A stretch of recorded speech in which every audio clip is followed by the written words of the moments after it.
قطر airport پہ عورتوں کے کپڑے اتار کے ان کی جامعہ تلاشی لینے کا مقدمہ، اس میں عورتوں کو بڑی کامیابی ہوئی ہے۔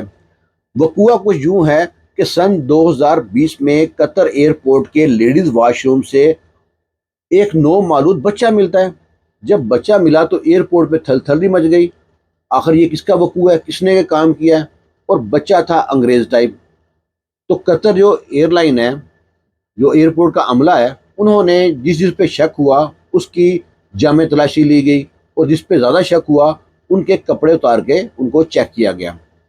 تو جب وہاں پہ تسلی نہ ہوئی تو رن وے پہ کھڑی تھی 13 فلائٹیں، عملہ جاتا ہے، سٹاف وہاں پہ جاتا ہے، اور جس عورت پہ شک ہوتا ہے ان کو لے کے آتے ہیں، اور لے کے آ کے ایئرپورٹ پہ رن وے پہ کھڑی تھی ایک ایمبولینس، وہاں پہ فردن فردن لے کے گئے، ان کا معائنہ کیا گیا اور ان کے کپڑے اتار کے چیک کیا گیا۔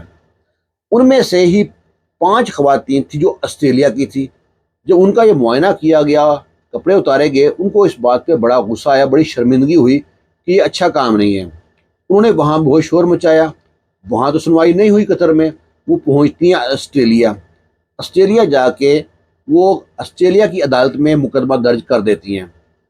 عدالت پہلی پیشی میں کیس ختم کر دیتی ہے، ڈسمس کرتی ہے، کہتی ہے کہ قطر ایک علیحدہ اسٹیٹ ہے، اس کا مقدمہ آپ آسٹریلیا میں درج نہیں کر سکتے۔ عورتوں نے ہار نہ مانی، دروازے کھٹکھٹاتی رہی عدالتوں کے۔